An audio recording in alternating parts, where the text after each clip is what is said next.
how do I get rid of bishop weed? And this is Patty from Ithaca, New York. She says every time she uses a spray or hand weeds, it seems to come back double. And she says she gets as much as the roots as possible, Celeste. Bishop weed. Bishop weed is tough.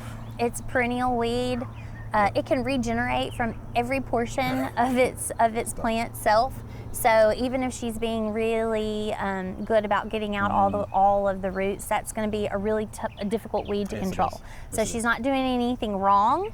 I would give her a couple other tips though if she wanted to try a different approach for controlling that weed. So definitely pulling it out like she's been doing. We could do some cut treatments where you come back and shear off that foliage and then apply a fully concentrated systemic product, say like glyphosate for example, to that cut stem area, and that can translocate into the roots and help to kill that plant, you know, in that fashion. So that's one option. But that is just a really difficult weed to control. And I would also tell people to be careful because you can buy a cultivated variety of that plant at garden centers. It has a really beautiful variegated foliage. And so you might be putting that into your garden and, you know, not meaning to put a plant that's going to spread to places that you don't want it to be. It might escape. Yeah, it's just a very aggressive grower. Yeah. Okay.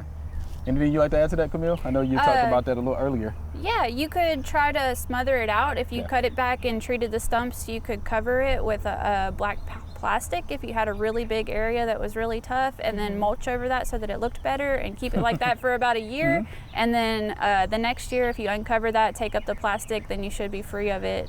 And that could be a good way to deal with a big area where it was a problem. Yeah, I like both of those options. Yeah, so Miss Patty, 2 P's for me. Patience, persistence. And that's what it's going to take. You just have to stay on top of it. You got to stay on top of it.